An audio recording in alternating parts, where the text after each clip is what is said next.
Hey everyone, I am so excited to talk about this topic today, and this is daily grammar practice. So I know that my students really struggle with grammar, and so this has just been an extra opportunity for us to get more grammar practice in, even though we have very limited time. So if you can relate to that and your students really struggle with grammar, this is definitely the video for you. And in addition to this video, as I always do every single week, I'm going to give you a completely free resource. This is actually a really big one because I have 2nd through 8th grade daily grammar. So if you're in one of those grade levels, you will have access to a free resource, but it's an entire month.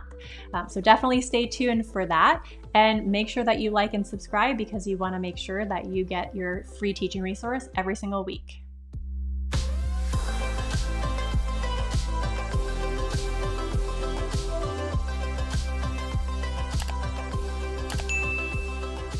Okay, so before we start this video, I think it's really important to note that this daily grammar practice it's not a standalone thing. It's not something that you can just do this spiral practice and your students will have great grammar skills and you won't have to even teach or practice grammar at all in your regular writing block.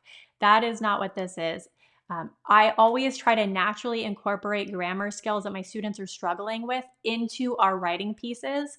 And we'll talk a little bit more about that in this video, but it's really important to note that this is just extra practice. You still need to make sure that students are understanding and seeing the grammar work in context of their writing.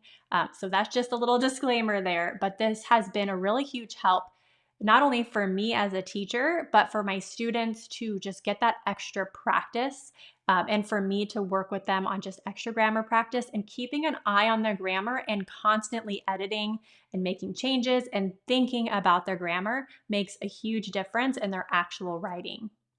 Okay, so what does daily grammar practice actually look like?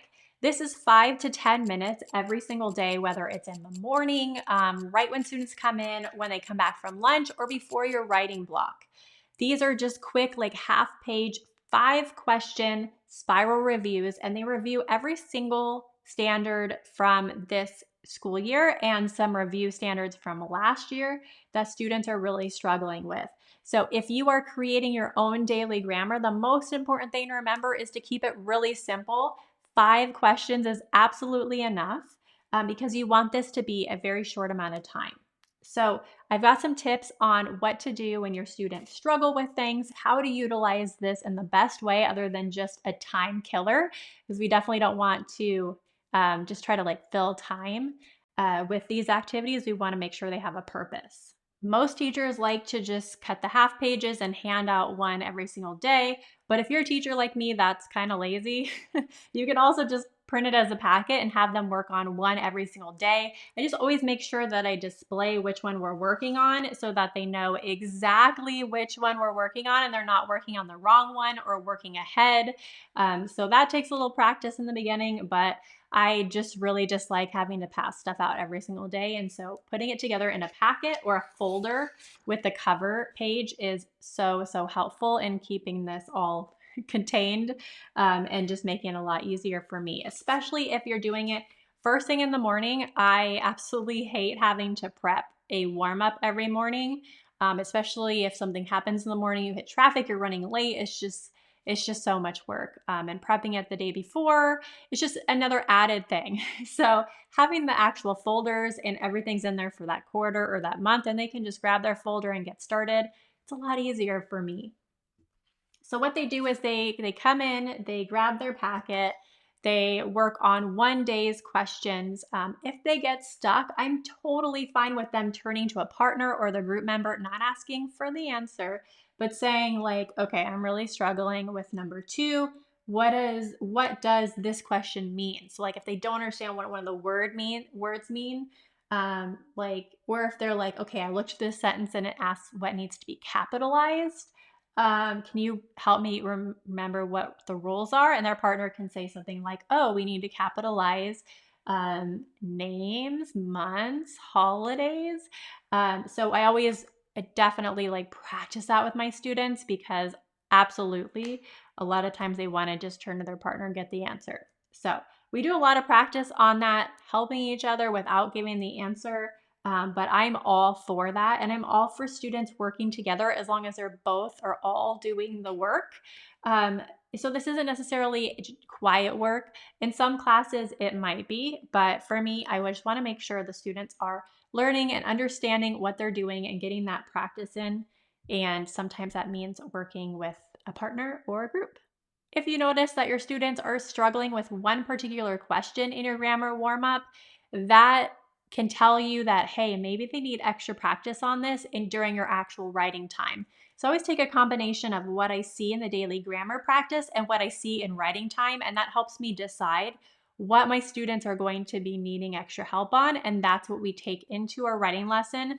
We incorporate it into our model, we incorporate it into all of the student practice. So if I see that my students are really struggling with capitalization, it's something they can't do in the daily grammar practice, it's something that they're struggling with in their actual writing, then I can actually take a day out and we can go over the rules again and say, okay, these are all the rules of capitalization.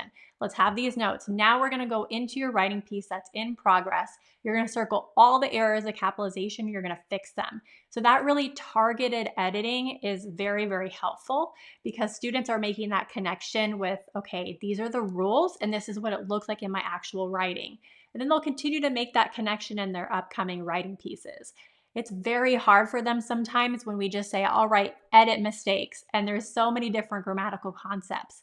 So I like to look for those patterns and things that they're struggling with and have them really focus on editing just that once we've already reviewed it and really have the rules fresh in their mind. So this can be a really great assessment tool for that.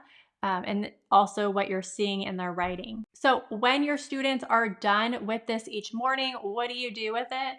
Really simple. I go over it and I have them correct anything that they got incorrect. They can use a different color pen like purple or whatever they like, green. And that way, if you want to collect them, you can kind of look at them and see, okay, what was their original answer, and then make sure that they corrected it, which is helpful for them. However, I personally don't look at these very much after they're done with them. I'd like to walk around the room and kind of see where students are struggling and hear what they're saying when they're struggling with something and notice who's correcting things in their writing, because it's just a lot easier in the moment to do it than having to like collect this pile and then look through piles and piles of daily grammar practice every single week. If you haven't noticed the pattern here, I like to be very efficient because I don't have a lot of time. And I want to make sure that that time that I do have, I can use to plan and prep things so that I don't have to take stuff home. So definitely go over this right after you and your students are done with the warm-up. Go over it with them.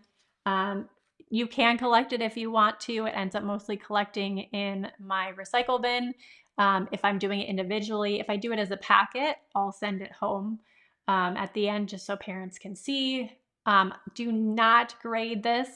I mean, it's really up to you, but for me, the grading is only effective or fair when students have immediately before been taught something, supported through it, and then they're actually getting to apply it in some sort of activity or assessment. For me, that's what I grade. In this case, it's spiral practice. So this could be something that they haven't done in a while. They're struggling with it.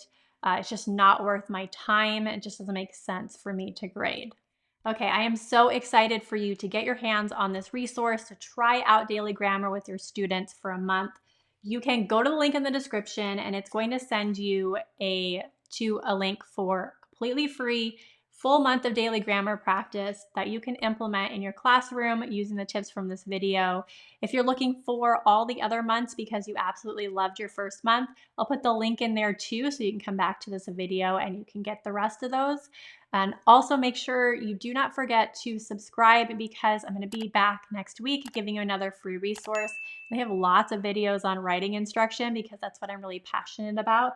So if your students are really struggling with grammar or writing, you're going to find a lot of content on my channel. All right, thanks so much for watching. I hope you enjoy your daily grammar practice. Before you leave, go to the comments, let me know what grade level daily grammar practice you were gonna grab for free so that I know what grade levels we have on here and I get to see your smiling profile picture. All right, have a great week and enjoy the daily grammar practice, and hopefully I'll see you on my next video.